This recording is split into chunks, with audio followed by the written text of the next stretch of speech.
Let those who oppose me die, for I am Serpentor!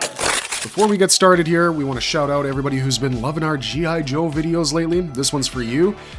If you are interested in that sort of thing, you should check out our G.I. Joe playlist. You can save it. It's got a lot of pretty cool stuff in there that we think you're probably going to be into. But as for this video, we're going to be diving deep into the making, the origins, and the very DNA of one of the most outrageous, controversial, and glorious villains in all of pop culture history. Of course, we're talking about Serpentor, the Cobra Emperor himself.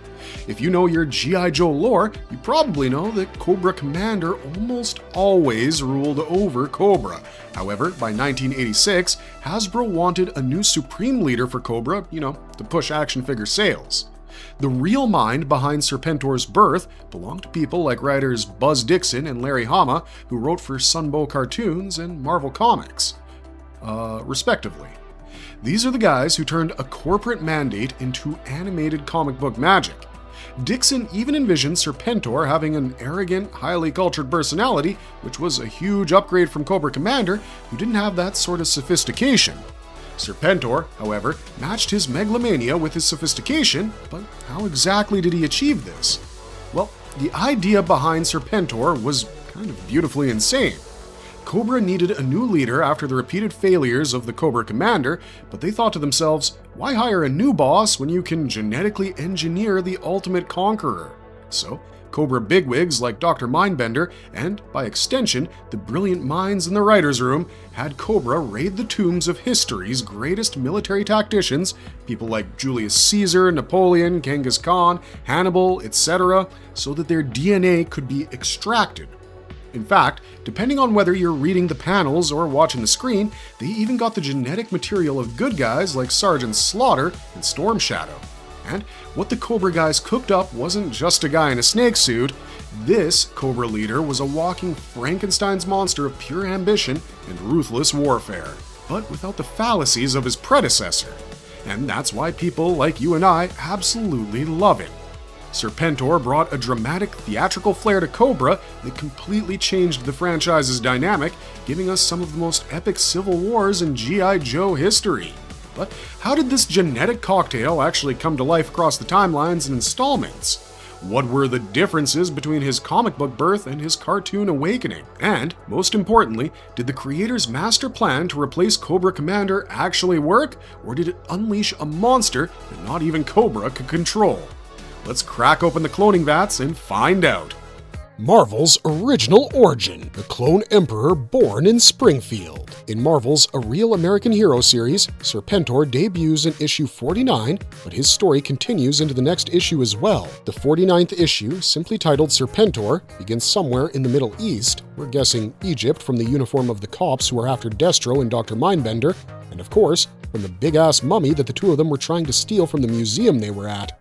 The cops wanted to shoot them on sight for violating the Antiques Preservation Statutes, but fortunately for the Cobra men, the constabulary didn't have an answer for the wrist rockets that Destro possessed.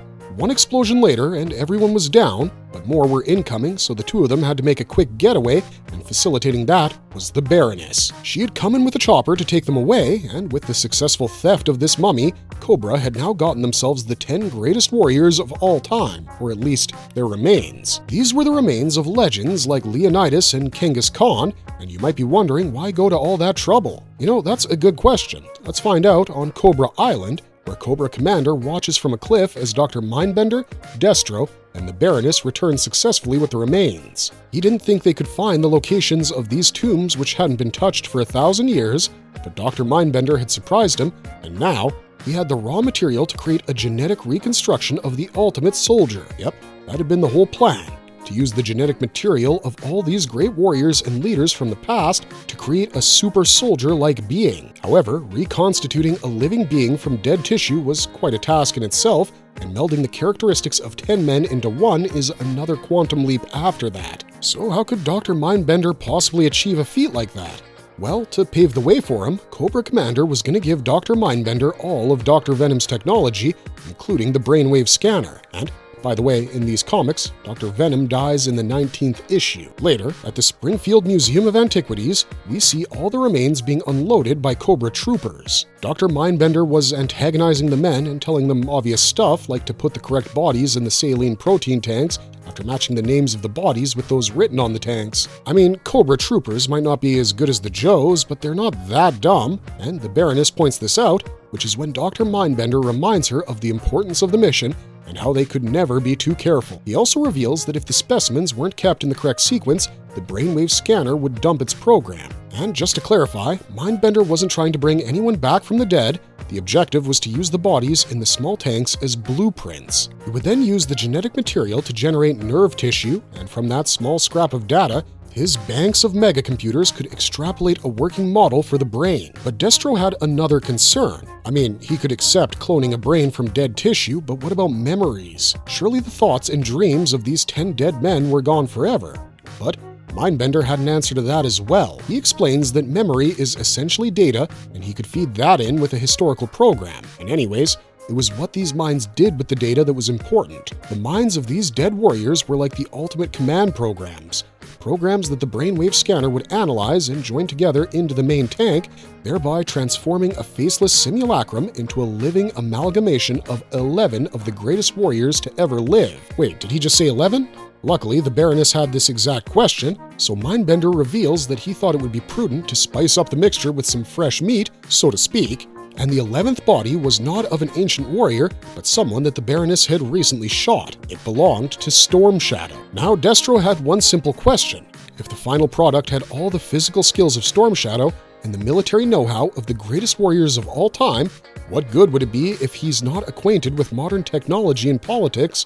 But what he was really asking was if this new being would be on the side of Cobra or where his allegiance would lie. To this, Mindbender explained that he would use the brainwave scanner to impart his knowledge and his allegiances to the simulacrum. Oh, and since the word simulacrum was too long and complicated to pronounce, he decided to call this perfect Cobra soldier a name befitting his status. The simulacrum would be called Serpentor. But having his brain scanned by the device wasn't an easy thing. It created excruciating levels of pain. While Dr. Mindbender was still using the brainwave scanner, the Dreadnoks brought a captured ripcord to the museum. They unstrapped Baldy from the brainwave scanner and plugged ripcord into it, learning about how he told the Joes everything about their location and more. And by now, the G.I. Joes had arrived at Springfield and began their attack on the Cobra facilities. But hey, Dr. Mindbender's plan had finally come to fruition. The Joes had hit the power station and the lights were out.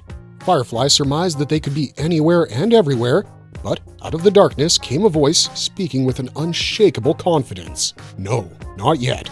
Their assault team has neutralized the power station and is on its way to secure police headquarters. Within minutes, large transports will land the main force at the airport. Once the airport is taken, they'll branch out, close all roads, and send in a strike team to capture the central HQ. And guess what? This is exactly the plan the Joes had made. And this strange, mysteriously confident voice belonged to none other than Serpentor. He quickly put on the uniform designed for him and that snakehead mask. As time passed, everything that Serpentor predicted came true, and it was confirmed by Cobra troopers on radio. Destro asked the Baroness to lead the Cobra troopers and the equipment to Cobra Island, while he would lead a team of elite Cobra troopers into action, which would buy the Baroness more time. However, Serpentor suggested that he be the one to lead the attack, given his thousands of years of experience. But could Serpentor be trusted? Well, Serpentor himself suggested that Televiper, Scrap Iron, and Firefly could stay back with him and see for themselves which side he fought for. And once all of this was done, Serpentor himself came out and addressed the elite Cobra troopers. He gives them a motivating pep talk, but that's where this issue ends. In the next, we get to see the part where Serpentor stops being an experiment in a tank and starts acting like he already owns the Cobra troops. This guy didn't even exist one issue ago, and now he's out here reading battle plans. Anyways, the Battle of Springfield begins with the G.I. Joe assault team in the streets, and right away something feels, well, off. Every move they make gets countered. That's when it clicks for the Joes that this whole thing wasn't some regular Cobra resistance. This is Serpentor thinking 3 steps ahead. Spirit even points it out to Hawk, and now the Joes have a problem they didn't plan for. Hawk tries to stabilize things. He splits the teams into 3 parts, each with a specific objective. Number 1, hold Cobra at the airport. 2. Send security there, and 3. Push the strike team towards the museum. But meanwhile, Serpentor is not sitting in a control room, he's on the street, leading from the front. And at one point, he risks his own life to save a wounded trooper. And that's a big moment because it's the moment the troops really start buying into him. Not because he's giving really great TED Talks, but because he backs it up with action. At the same time, Destro is doing something that feels very calculated. He's walking through Springfield, telling everyone to evacuate, burn anything tied to Cobra, take one suitcase, no pets, head to the high school, that kind of thing. Now, cut back to Serpentor, and this guy is rallying troops like he's been doing it for centuries. Which, I mean, technically he has, so yeah, there's that. The assault team even hijacks a garbage truck to push toward the airport, and you'd think things are turning, but no, Cobra keeps on adapting. Later, Hawk figures that they should secure the airport on priority, but hold on because even that's a trap. At the airport, Zap finds something odd. A hidden elevator inside what looks like an aircraft carrier setup. It leads to tunnels running under the town. That's where the transports went. He tries to follow, but the tunnels are rigged, and Cobra blows the entire system. Back at the high school, which suddenly looks way more important now, the evacuation is already in motion. Helicopters land, civilians board, everything moves like clockwork. 2 helicopters stay behind for Serpentor, and even here, the Baroness starts questioning Destro. Why risk everything for Serpentor? Why not leave? She even floats the idea that he's planning something bigger, and potentially even offers to help. Destro shuts that down. Says he's loyal, make of that what you will, but here's where Serpentor really seals it. The assault team reaches the airport, and Cobra vehicles like Hiss tanks and Stingers charge in, but the Joes later learn that the vehicles were empty. Then, the sky lights up and we see white phosphorus flares going up, and there they are, Cobra's helicopters already leaving from the high school. And Serpentor is on one of them. He even narrates the whole thing, which we thought was kind of hilarious. The whole airport push was basically a distraction. He made the Joes think that that was the evacuation point, while the real exit happened somewhere else. And then, he adds one more thing and says that Destro and the Baroness could have left him behind and taken the credit, but they didn't. That's him planting seeds. He's already thinking about power and building allies. After all this, Hawk looks at the situation and realizes something. Half a town was destroyed, there was no proof Cobra was ever there, and to the outside world, this looks like the Joes attacked innocent civilians. He takes responsibility, even as the Pentagon calls, and you can already smell the mess that's coming. And back at Cobra Island, Cobra Commander gets the report and has a moment of realization. The grim kind, of course. There's some stuff with Storm Shadow hunting Zartan at the end of this comic, but the main focus was on the origin of Serpentor, and he comes out of the gates swinging. Devil's Due! Serpentor comes back from the dead. This was the 22nd issue of the 2001 G.I. Joe series, but we're not really going to get into the details of this one. Instead, we're going to focus on the origin of Serpentor as they happen here. The comic begins some 4 years before the present-day events, where we're taken to Cobra Island, which we've got to admit looks very exotic and breathtakingly beautiful. Deep underground, we see a bunch of men playing their tricks on several computer consoles. They want something. We soon learn that they're here for a comatose subject whose life signs they managed to stabilize. Hormonal levels are on target too, and the final tests show that therapy has resulted in muscular atrophy, although its level was fairly low. The brain functions are fluctuating at normal levels, and we're about as good as you could expect a comatose subject's brainwaves to be. The men wanted to inject some solution into the subject and then pass an electric current through him in order to bring him back to life. It turns out these renegade scientists belong to the Coil, basically the religious wing of Cobra, a highly influential and powerful cult that almost worshipped Serpentor, and naturally, Serpentor became their leader. They inject the said solution into this man's brain, who of course is revealed to be Serpentor, or at least his dead body. With this, they hoped that their king would deliver them to a new life, but as you know, Rome wasn't built in a day, and returning Serpentor to life would be no easy task either. It took the renegade scientists and followers of the Coil 3 years before their results were apparent, but yeah, they did succeed in the end. And just like that, their savior, Lord Serpentor, had risen again. The rest of the story deals with Serpentor's children, basically his clones, were being transported by Hawk to a safe location. However, as you can expect, Serpentor intercepts the children and attacks. Moreover, he's hungry for revenge. One thing we want to note here is that this story is a genuine reinvention because Serpentor stops being the fresh clone emperor and becomes a resurrected warlord leading a splinter faction. So that was the Devil's Due origin story for Serpentor. And now, let's move on to Sunbow's big TV event. Arise, Serpentor, arise! Now, this is where Serpentor's cartoon origin really becomes great, because the 5-part Arise, Serpentor, arise story doesn't really rush to the lab and call it a day. It actually takes the time to show why Cobra would even want a new leader in the first place. I mean, the 5 episodes could pretty much be called a movie when taken together, so Arise, Serpentor, arise basically wants to say that if Cobra Commander had looked competent, a lot of this would have never happened, and even if it did, it would have felt like Mindbender woke up one day and decided to play Frankenstein for fun.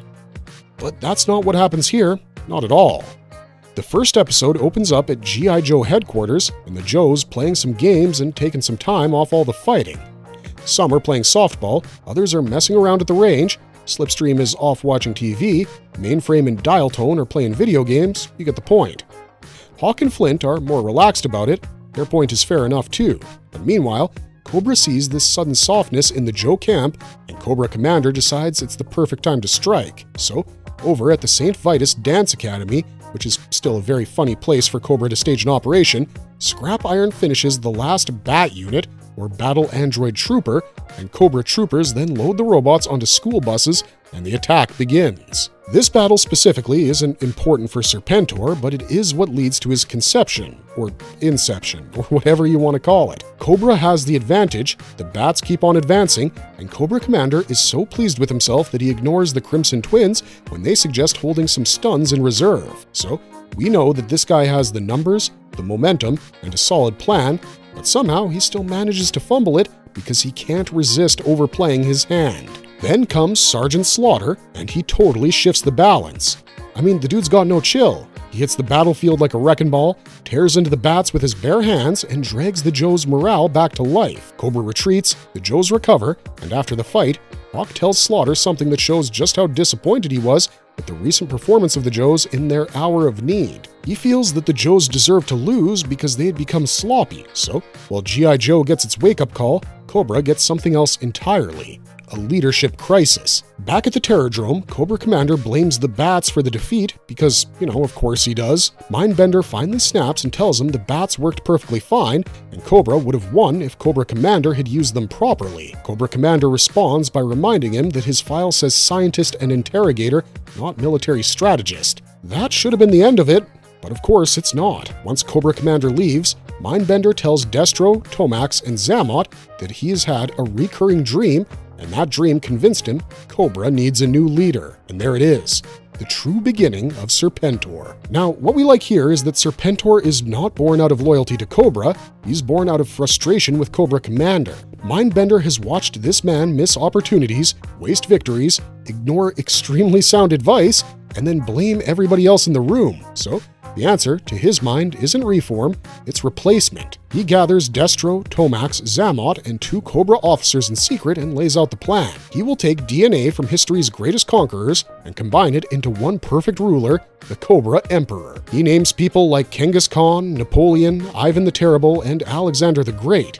People who were great minds and bodies, and when it came to military command and battles, these people were exceptional. The best of the best. Of course, Cobra Commander finds out anyways through a robotic fly transmitting the whole meeting, so now the future Serpentor has enemies before he even has a face. Cobra Commander storms in, screams about treason, sees even Crimson Guards turn their guns on him, and then he does the only thing he can do. He pivots. He says they shouldn't fight amongst themselves when G.I. Joe is still the enemy, and he gives permission to proceed. But later, when Scrap Iron asks if he's truly giving up, Cobra Commander tells him that his real intention is to find the means to control the leader once that leader comes to life. Meanwhile, Slaughter stays at Joe HQ and starts rebuilding discipline from the ground up. Now, look at the contrast here. While the Joes improve through training, Cobra tries to shortcut greatness through science. The difference in approach of the 2 warring sides hangs over the whole arc. Then, Mindbender's dream goes full fever-mad science fantasy. He sleeps in a serpentine bed surrounded by books and scrolls, sees numbers and symbols floating around him, faces a giant stone Cobra Commander, throws a test tube at it, hears a heartbeat inside a spiral of light, and wakes with one clear thought. He thinks to himself that if he can't find a new leader, he'll make one. The Joes learn Cobra is robbing graves but don't yet know why. Mindbender decides to use Sergeant Slaughter's DNA instead, and that changes everything. Mindbender then reveals that Slaughter will replace Sun Tzu in the mix, and and Cobra Commander hates the idea. In his mind, this doesn't create a perfect emperor, it creates a traitor with Joe blood in him, and that's how Slaughter gets dragged into the center of the experiment, whether he wants to or not. In the lab, Televipers bring in their inert protoplasm armature, basically the shell for their new ruler. Tomax and Zammot extract Slaughter's DNA, and Slaughter warns them that their machine better finish the job because it won't be good for them if it doesn't. The process knocks him out, but not for long, and Cobra Commander watches him get up far sooner than expected and says the man has the constitution of a vending machine, which is still one of the best throwaway lines in the whole arc. Slaughter starts to escape, and Cobra Commander doesn't even try to stop him.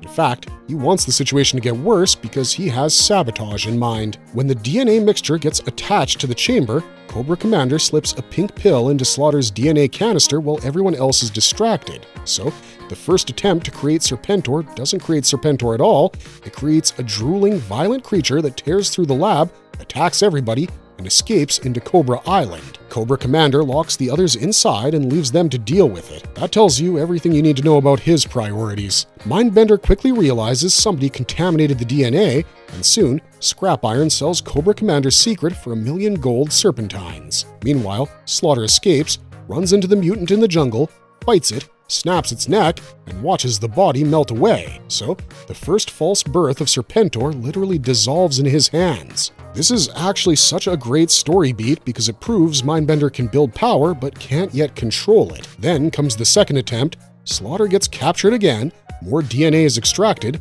and Mindbender vows that there will be no more disasters. Cobra Commander tries another act of sabotage, this time slipping a vial toward Genghis Khan's sample, but Scrap Iron stops him. That betrayal humiliates Cobra Commander in front of his own people. Destro even grabs him and tells him he's failed. So, before Serpentor speaks his first line, Cobra Commander had already lost authority in the room. Then comes the weird alliance we genuinely love. Cobra Commander offers Slaughter freedom if he destroys the new Cobra leader. Slaughter takes the deal because it serves both purposes at once. He smashes equipment, wrecks the machinery, destroys the tank that holds his DNA, and nearly ruins the experiment all over again. Mindbender panics because now the formula has changed again and nobody really knows what's about to emerge. At first, nothing happens. But then, my friends, the ground begins to shake. Inside the lab, the figure under the shroud finally speaks, and that voice isn't confused or weak. It declares itself born to rule, destined to conquer, and orders all who fear it to follow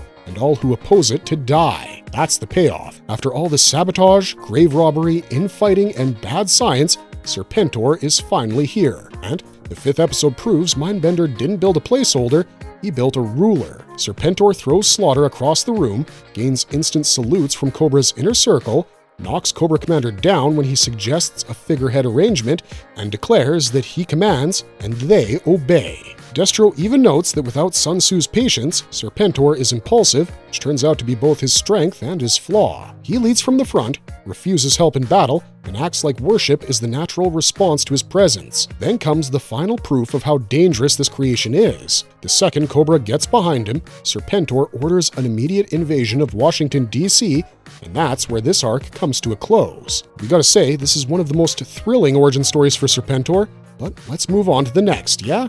The first retcon. The animated movie says Cobra Law birthed the idea of Serpentor. 1987's G.I. Joe the movie adds a whole new layer to Serpentor that made us pause and go, wait, this guy was never completely all science? In the movie, Globulus reveals that Cobra Law used a psychic motivator to plant the idea of Serpentor into Dr. Mindbender's head. That means the movie doesn't erase the lab creation, but it reframes the source of the idea to say that Serpentor was part of Cobra Law's larger plan all along. And that's how, with this movie, Serpentor's origin stops being pure science fiction and becomes science fiction plus lost civilization mythology, which makes G.I. Joe the movie so divisive and important. Let's check it out in a bit more detail, shall we? We start with Serpentor already in charge, yelling at Cobra for their failures. Meanwhile, Cobra Commander argues right back, both of them blaming each other like two managers after a bad quarter. And then, out of nowhere, a mysterious figure presents themselves into the terror drone. That's Pythona, and she's not someone you take lightly. Pythona introduces Cobra Law and tells Serpentor that they need the broadcast emergency transmitter, the bet, now. And at this point, we're thinking, okay, new objective, bigger stakes. However, during the attack to steal the bet, things go sideways. Serpentor gets injured and ends up captured by G.I. Joe. so yeah, not exactly an unstoppable emperor moment, you know? But hey, Cobra Law intervenes, manages to rescue him, and takes him to their hidden kingdom. And this is where it gets interesting. At Cobra Law, Globulus reveals that Serpentor's creation was not entirely Mindbender's genius. The idea itself came from him, planted through a psychic motivator, and now, if you think about the dream that Mindbender had, it all makes sense. But also, now you have to rethink everything. Was Serpentor ever truly independent, or was he always part of someone else's plan? Either way, Serpentor accepts Globulus's authority without much resistance and vows to help destroy human civilization, something that the Cobra commander had repeatedly failed to do. That's how he goes down. Like a joke from The Incredibles, which is kind of strange because this was not some intelligent Joe strategy or some kind of a grand defeat, just a mechanical mishap, albeit a brutal one. Last we see him, he spins out of control, still trying to break free. So that's his origin and story from G.I. Joe the movie. And now, let's check out the Sunbow version. IDW's biggest reinvention. Stephen Manasian, cult prophet of the coil. Once again, this version of Serpentor totally changes the whole idea, but we kinda like how grounded it feels while still staying very Cobra. Here, Serpentor isn't born in a lab. His real name is Stephen Manasian, and he leads the Coil, Cobra's religious arm. From the outside, it looks like a self-help group, the kind of thing you'd probably scroll past online without a second thought. Meanwhile, underneath, it's a full-blown cult with serious influence. The Coil worships Globulus, or Golobulus in this case, a god who supposedly created Cobra Law before humans destroyed it through ignorance. Now, here's where Serpentor comes into the picture and claims that he's the final disciple of Globulus. And not even in a symbolic way, he presents himself as a reincarnation of the best traits of past champions like Napoleon and Alexander the Great. So instead of DNA in a tank, this version leans into belief, identity, and control over perception. Within Cobra itself, Serpentor holds serious power. He sits on the Cobra Council, which is the body that selects the Cobra commander, and even though the commander outranks him, Serpentor's opinion carries a lot of weight. If he backs someone, their chances go up immediately. Now here's the part we found interesting. He doesn't even want to be Cobra commander. Instead, during the leadership contest, he helps Baroness, Major Blood, and Tomax. Why? Because whoever wins will owe him. That's the play. So yeah, this version of Serpentor isn't about creation through science, it's about shaping power from the shadows, Cobra politics, and making sure no matter who sits on the throne, they still need him. Renegade breaks the character entirely. Serpentor is a giant cobra. This version of Serpentor is so very different, we had to double check if it was really him. In G.I. Joe Renegades, Serpentor isn't a person at all. He's a giant cobra created by Dr. Mindbender as a gift for Cobra Commander. This serpent is pretty smart for a snake. It has enough intelligence to follow commands, which makes it more like a living weapon than a pet. Cobra Commander uses it in a very direct way too.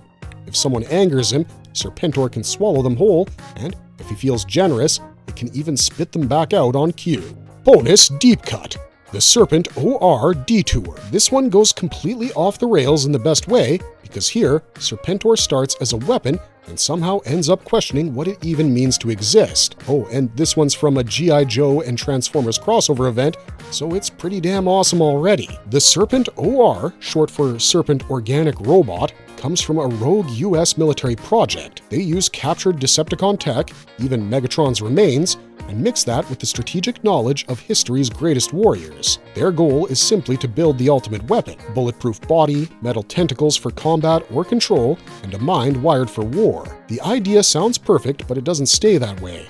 Not for long. Cobra Commander hears about it, breaks into Area 52, and activates the thing for himself. Meanwhile, Serpent O.R. taps into Megatron's memories, remembers being treated like a slave, and immediately turns on Cobra. That hunger for power, it seems, was too strong. Serpent O.R. declares himself the son of Megatron, gears up, and starts learning about Cybertron using Soundwave's head. But the part that really caught us was when he kills Bumblebee. He feels nothing. Yeah man, Bumblebee dies. It's heavy. The fact that he doesn't feel anything actually bothers him. He even asks Hawk why, and the answer takes a toll on him. He learns that he has no emotions because he has nothing to fight for. He's a weapon. Nothing more. Next, Serpent O.R. goes after the Matrix of Leadership, thinking it will give him a spark, a soul. When he finally gets it, it works. He transforms into Serpentor Prime, gains awareness, and almost immediately realizes what he's been doing. And guess what his first instinct is? It's actually to end himself and stop this vicious cycle once and for all. But hey, Cobra Commander is back behind the wheel, takes control of his body, and whatever was left of Serpent O.R. fades out. Honestly, it's kind of a tragedy. A weapon built to conquer finally understands life and loses control the moment it does. Operation Dragonfire. The Emperor falls apart. So we've already seen how Serpentor is brought to life and how he just kicks Cobra Commander out of the game, but this version is about how badly his whole Born to Rule thing can fall apart once Cobra Commander gets back in the game. In the Deke miniseries Operation Dragonfire, Serpentor is still in charge for a while, and he reorganizes Cobra with Destro, Baroness, Scoop, Serana, and Copperhead back on the roster. On the surface, he still looks like the guy holding the reins. He even goes after Dragonfire, this mythical power he wants to harness, which tells you he's thinking big, still chasing something that could fix his rule for good forever. But there is one problem. He has no idea Cobra Commander has returned, and that ignorance costs him. What follows is a civil war inside Cobra, and Serpentor ends up captured by Cobra Commander and Python Patrol. Then, Cobra Commander goes full Cobra Commander with the punishment. Using a pythonizing ray built from part of the Dragonfire power, he fuses Serpentor with Nagahide's pet iguana. Yep, that's where things go. He even says the effect is temporary, and that when Serpentor changes back, he'll have a taste for flies. Petty, ridiculous, and very on brand. The last time we see Serpentor, he's in iguana form, running into the jungle, while Nagahide chases him and threatens to barbecue him. And that's it. You don't really get a good resolution for this character thread, but we like to think that he's still out there somewhere chewing on flies. The origin that still hasn't happened. No live-action Serpentor yet. Now, the saddest part of all of this is that despite being a super awesome character with an amazing backstory, Serpentor has never had the grace of starring in a live-action movie of his own where they show his origin. We believe that he deserves an origin in a live-action movie where they show just how much trouble people like Mindbender went through to bring him to life. Well, that may or may not happen ever. We're keeping our fingers crossed until we get the live-action Serpentor that we deserve. So yeah, that's all we got in this video, folks. If you enjoyed it, please consider hitting those like and subscribe buttons. Those 2 small clicks from you will help us tremendously in bringing you more of these lore lockdowns. So, thanks for watching, stay safe out there, and we'll see ya in the next one. Bye-bye!